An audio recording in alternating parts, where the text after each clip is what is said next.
Hey Kyle, excited to have you on today. So tell us a little bit about who you are and what you do. Hi, thanks for having me, Josh. My name is Kyle Rizor. I'm a knowledge manager that works for a government contractor currently. I've been working with them for almost 3 years, and I've been working in knowledge for it'll be about 8 years. So it's a little crazy. Actually, you know what? It's going on 9. So that's time flies. So yeah, it's been pretty fun. I currently manage a team. It's a pretty little smaller team than what I'm used to, but worked also previously for a larger healthcare organization prior to coming to my current company, which is called Ventech Solutions. But yeah, it's been pretty amazing, pretty great. Love working with my current team. It's kind of like a smaller family, so it's pretty cool. So. And would love to hear the story of how you got into knowledge management. It's not always a very linear path. And uh, if you could dive into maybe the aha moments, that were like, "Oh, okay, I think this is right for me." Yeah, walk us through that. Sure. So, at my old company, about 10 years ago now, my first day, my actual trainer, the one that was training the class, was in knowledge management, and I had no idea what that was, and it sounded kind of interesting, just because, you always hear the phrase like, knowledge is power, so then it's kind of like, okay. So then when I got to see like what he was able to do, it was just kind of like a light bulb moment because I really like to write in my personal time as well. Even though my writing is a little bit more like, I guess you would say like on the creative side or, poetry or, um, short stories, things like that. And I was just thinking like, this sounds really cool. I can just write whatever I want, right? Well, that was a huge like, no, that's not what that is at all. So when I was able to finally get some time and have like a one-on-one or like, a desk side shadow, if you will, with the knowledge management team, it was just a huge like, this is nothing like what I thought it was going to be. Like everything that I thought, like I just kind of threw it out the window because it was still crazy interesting to me. Just like how they work their tasks and how their approvals were, and just the end-to-end resolution of like, start to finish on the variety of things that they would do. And it seemed like every day was something new. I mean, sure, there was like, the kind of like the repeat offenders of like, you're going to update this document probably like once a week because it needs to be or whatever, right? But it was just really interesting just to kind of see like that everything was always going to be different for the most part. There was a different way to even revise existing documents to make them better. And just kind of leveraging, knowledge like from the floor and feedback from the floor in terms of like your everyday consumers. And then it was just like, it was like an information overload, but in like the best possible scenario, to where it was just like, everything that was presented to me just seemed like it was like, there was no red flags and there was just a bunch of green lights. And really just, I guess, just the work itself just like really energized me. As coming in from like, like let's say like, just like a level one like support rep, what I was at the time. Just taking your daily calls, that was just like, wow, this sounds like a really cool like stepping stone or like maybe just like a different career path. Um, so once eventually there was a spot that opened, I was able to um, kind of, go over there and just try and see what it's all about. They were actually able to open up like a learning path for me to where like, hey, we don't have a spot open on the team right now, but we still, know that you're interested. So would you like to kind of come over and just learn the daily fundamentals, even if it's just like, let's say publishing a task or, an article, if you will, or retiring an existing one. And I was like, that sounds amazing. Like, are you kidding me? Like, I can get off the phones for like 2 hours. Like, I was so excited. Okay. And so I did that for like a couple hours a day, and then a couple hours a day turned into like half days. And then before I know it, I was working like a full day, like on a Friday or a Thursday, like on a lower call volume day, where that's all I was doing. And eventually, when something did open, I was able to, cross that bridge with them and just kind of do a deep dive. I remember like I was always like kind of like slightly like right on time or like running 5 minutes late. It seemed like every day. But I remember when I was transitioned over there, I was like an hour early for my day. I was like so excited. And it was just like completely just like, yeah, it just seemed like all the gates opened, if you will, to where like this seemed like a great position, a great scenario, a great company, a great team at the time. And it truly was. I mean, I learned a ridiculous amount from everybody on the team. They had no like true hierarchy initially.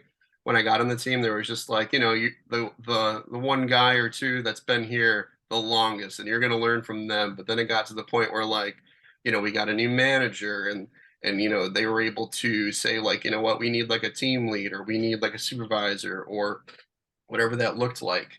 So then it became more of like an actual learning path to where you could get more seniority on the team. You could get more of like the leadership skills and things along that line.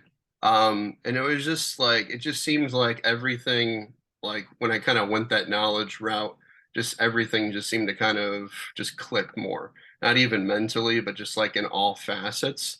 Um, but yeah, it was pretty amazing. Initially, though, when I came over to knowledge, I was also shared between like a quality team for quality assurance at the call center and knowledge, and then eventually just became fully knowledge. But yeah, it was awesome. I mean, I don't know. I still love talking about knowledge. It's like my favorite thing in the world to talk about. So Wow. Yeah, and I think that's such a good sign of just feeling more energized to come to work and to contribute is really when you know you're on a good path. And when we look at the steps that you've taken to have success in a continued career, so ensuring that you're not just hopping in for 3 months and like, oh, this isn't right for me, or you're now been working in knowledge for a number of years. What do you think has enabled that success with longevity? I think it kind of goes back, and I always feel like I'm like a broken record, even like in like my day to day, like at my normal day job, if you will. It's just like I just feel like it's the constant pivot and change, and I know like they always say like like in the IT world or whatever, like it just everything changes about the second, and it truly does. And I think like the constant pivots, just like with the documentation, like, oh, hey, now we have this new feature coming out. This is awesome. Let's go see what we currently have. Let's see if we can like, modify the existing documentation, or wait, are we missing documentation? Like, hello, let's get that on the board. So, I mean, I just think it's always been just that energy factor of like finding like the loopholes, if you will. And I think that kind of goes back to just like, I don't know, just like I was saying before, like, I love just to write in general. So like when you're able to find like a plot hole or something, right?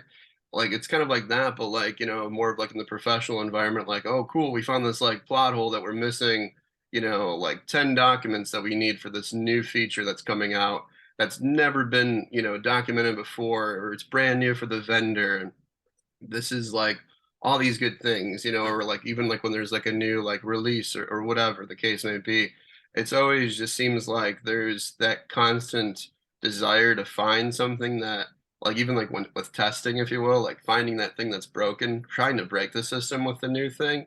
Because ultimately that's where you find your ultimate improvements to make everything work better for everybody. And that's ultimately, what it's always been about for me, is just having the right documentation at the right time for those individuals when they're requesting it, whether it's an internal customer base or an external customer base.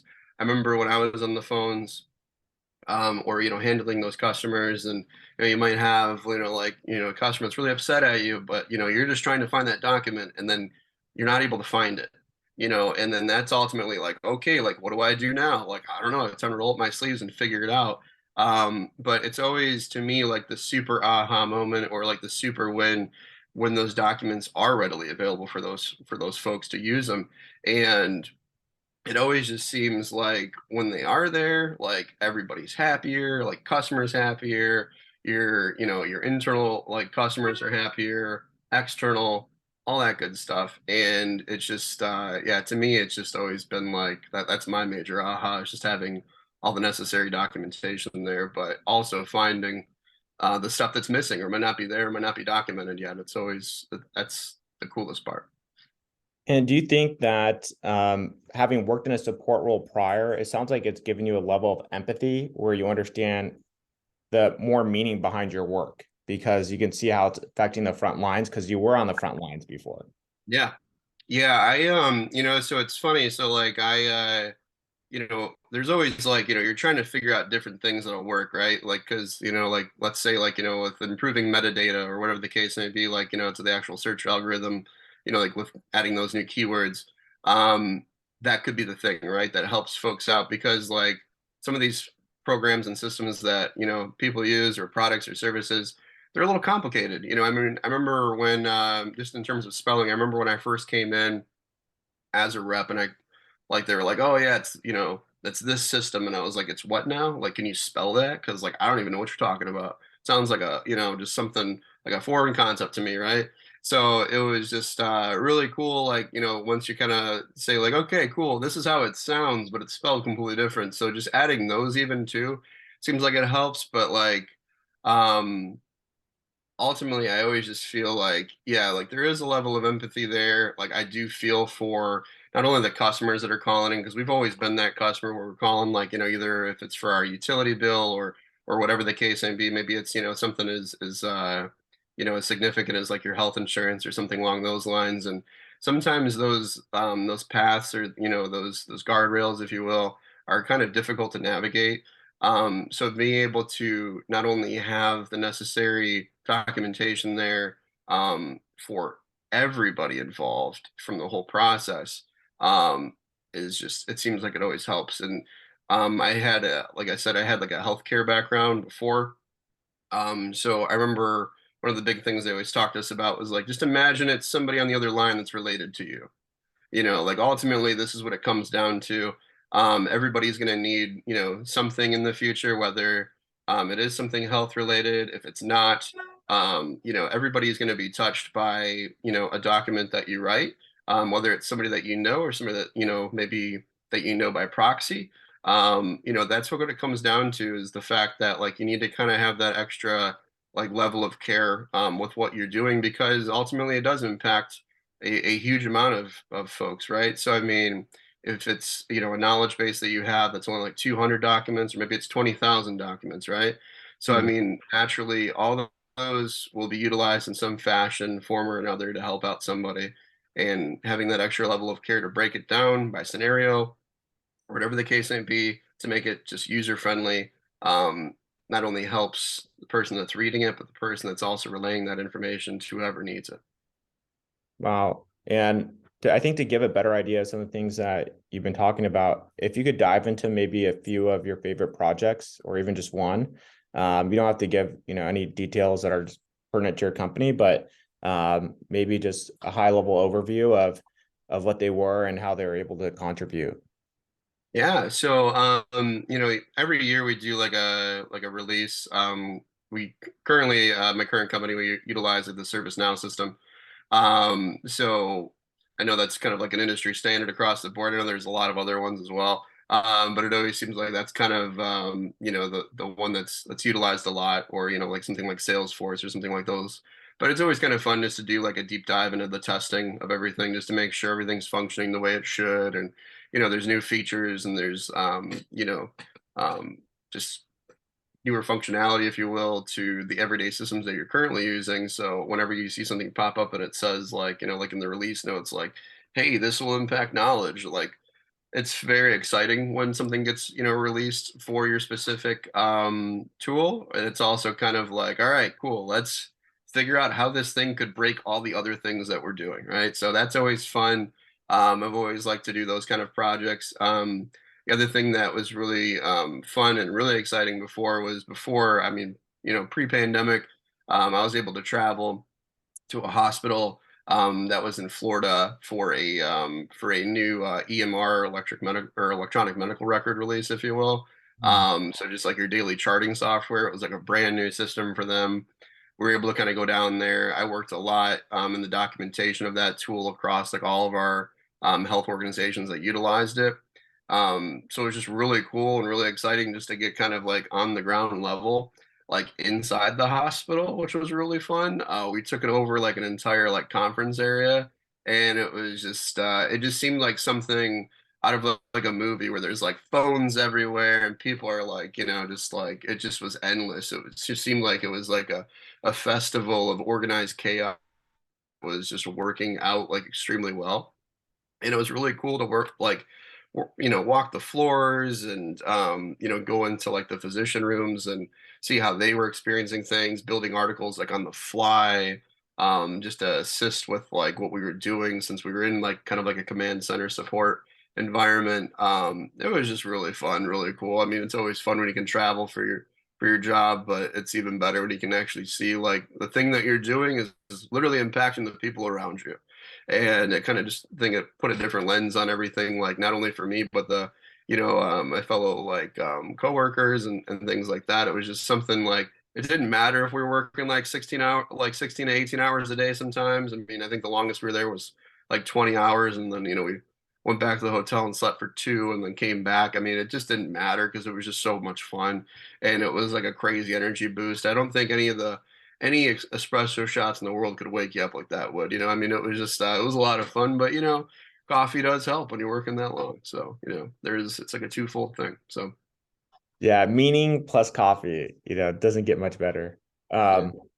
And I know, there's a lot of meaning with the work that you're doing. And with that, still, there's challenges to overcome. What are some of the common challenges that you have to overcome working in knowledge and that new knowledge managers can expect to take on?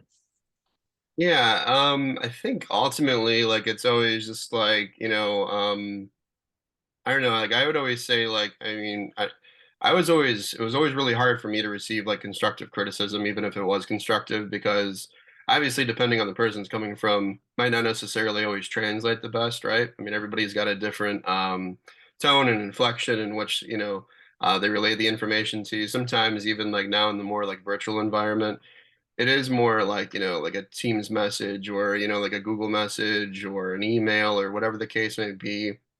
So whether you are getting those chats or those emails, I would just say like kind of be open to that constructive criticism because ultimately people are just trying to help you. And maybe something doesn't make sense to them, right? So like um if there's somebody that like puts feedback on a brand new article that you wrote and they say like this is really just hard to understand, like I wouldn't say take it personal. It's very easy to take those things personal, especially when it says like, depending on the system that it's like it's authored by you, right? Or you're the content owners. Then it's kind of like you take on like that, that shield, like you have to defend like, the literature that you wrote. And I would just say like it's just, kind of roll with the punches, if you will, be open to that feedback. Ultimately, like, they're the ones utilizing it every day. You're not the subject matter expert. You're kind of like that hub, right?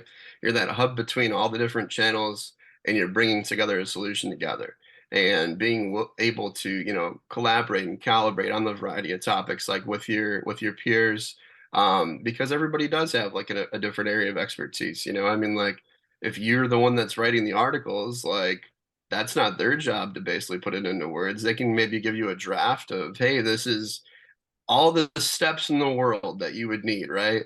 And then there's some times where it's like, being able to look at the material objectively and say, like, does this even make sense to me? Like, if I came in brand new, is this going to make sense to me? And just kind of having that, once again, like that level of empathy, care, and just kind of say like, instead of just copying and pasting it into your editor and publishing it out there, like just read through it a few times, see if it even makes sense.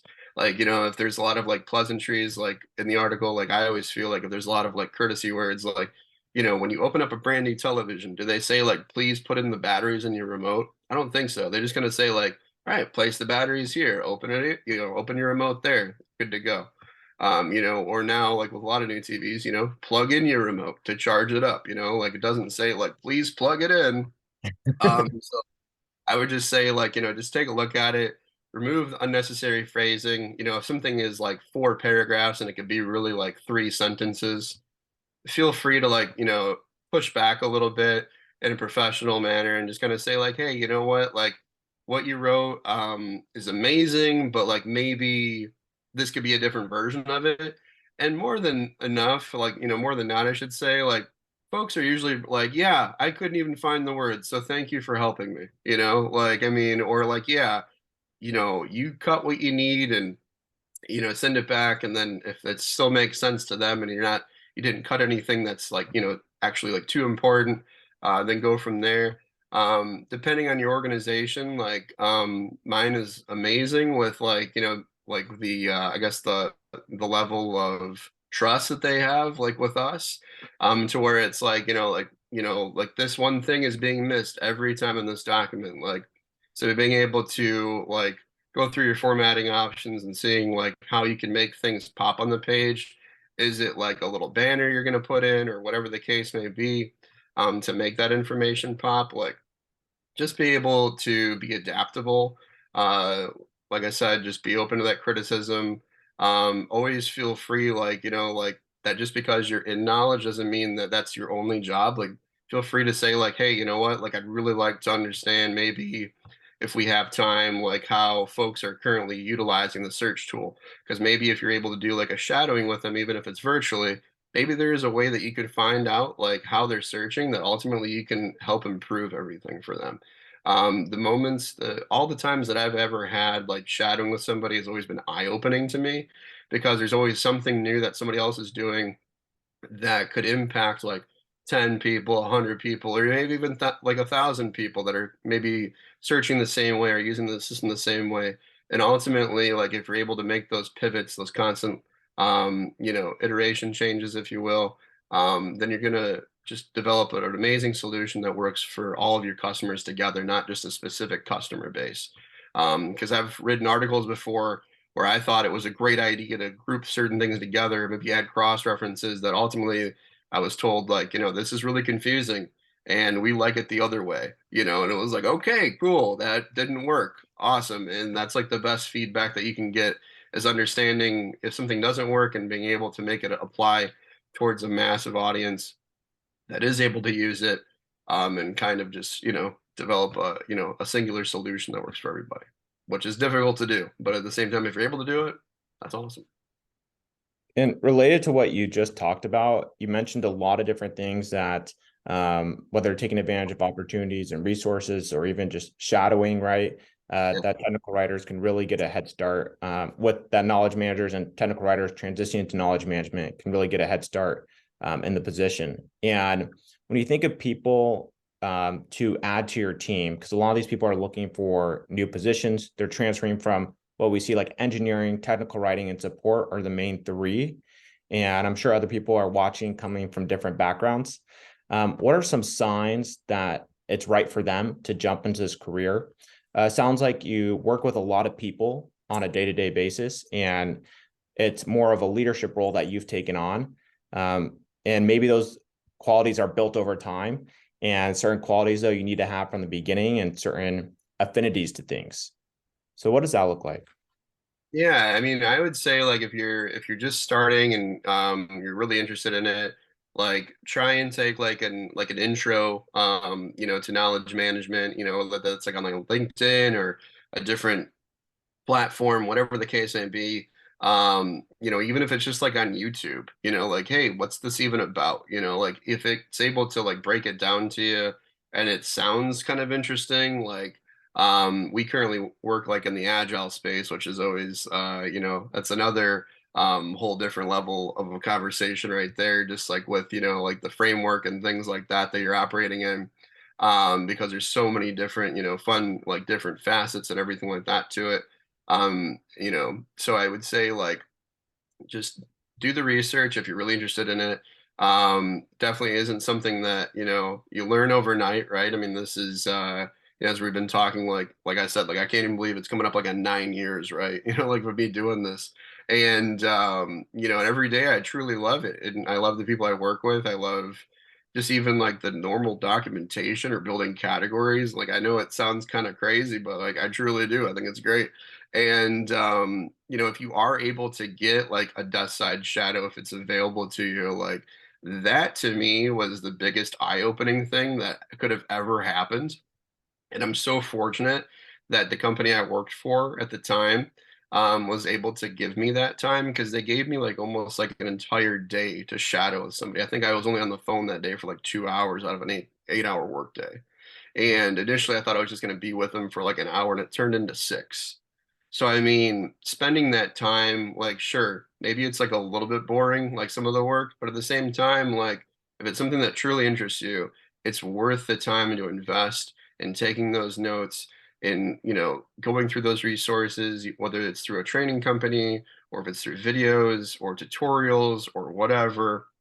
Like I'm more of a visual person, so reading, I always make the joke that like I'm illiterate because like I can't read, but I mean realistically, maybe. But I've always just like, like pictures, more of a visual person. So if that's more of your learning style and learning from doing, then I would say like that desk side shadowing, all that kind of stuff, like if it excites you, just saying like, oh cool, like, in the way that it's done, like even if it's just the work, then that's everything, I mean, like, you should be excited to do what you do, right? I mean, like, I knew, like, when I was, like, on the floor, like, at my old company, like, when I was taking calls, like, there was folks that just were truly excited every day just to take those phone calls.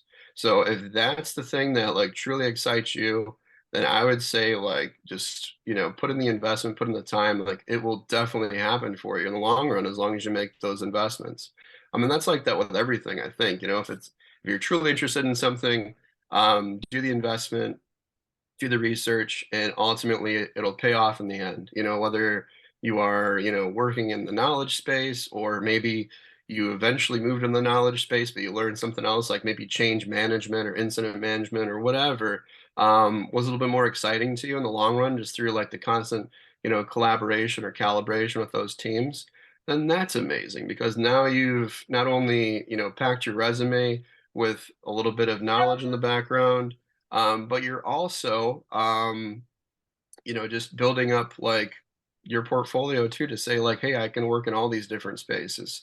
So, and having, cross functionality between those spaces is huge. Like that's not something that happens a lot. I mean, maybe even learn that like, cybersecurity is more your thing, or something like that. I mean, that's huge. That's amazing. So.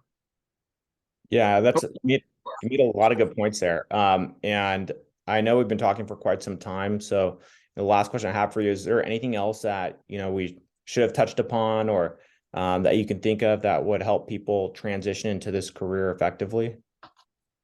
I would say like the one thing I've been really researching lately too, because it seems like it's a hot topic of discussion, is the whole like AI functionality and integration.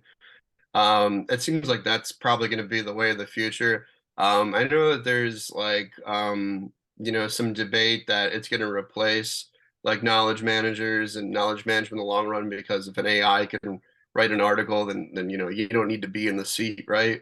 But ultimately, I think it's the way that it's integrated. I don't, honestly, I don't think it's going to be phasing out anybody anytime soon. There's still a definite level of learning that it has to do, I think, before that were to happen. But ultimately, I think, with AI integration, it is super exciting because it's helping to bring the documentation at the forefront.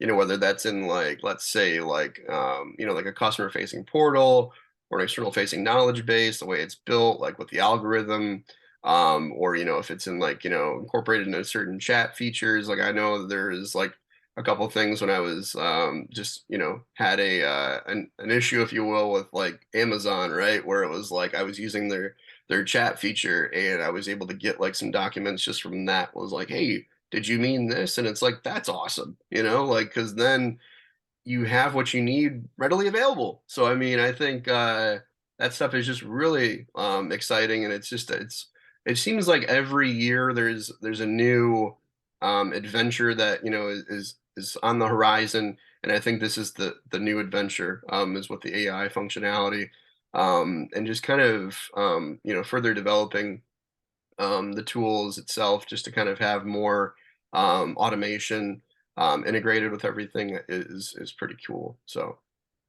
Yeah, I can't wait. I feel like we're just at the beginning of that whole journey. And I do really believe it's going to empower people who work in knowledge even more. Yeah.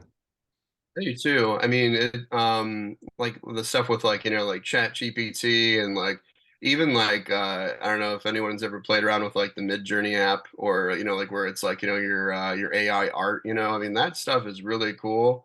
I do know that there's a level of scrutiny there because it kind of borrows from various things on the internet, but it's still pretty cool as long as you're not trying to sell it as your own, right? I mean, like it's pretty cool stuff. I mean, like just it just seems like we're at the beginning of something amazing. So So true. Well, Kyle, thank you so much for being here with us today. And if students want to go ahead and connect with you, can they connect with you on LinkedIn or another platform? yeah, yeah, for sure. Yeah, they can send me a message on LinkedIn or connect, and happy to have any further discussions or relay any further information. Um, won't be able to about my day to day because it is a government contract. But beyond that, happy to talk about any type of knowledge management, practices or principles, things like that. I would say if also somebody is really interested, there is a great like KCS certifications that are out there. If they're interested just like in learning further about just like knowledge centered services as well. I mean, that's a different type of a principle, but at the same time, it's pretty cool. And it's one of the few certs out there for knowledge managers. So Very cool. Well, Kyle, thank you again for being here with us, and I hope you have a wonderful rest of your day, and we'll go ahead and rock and roll from here. awesome. Thank you so much, Josh. Really appreciate your time. And thank you again for reaching out.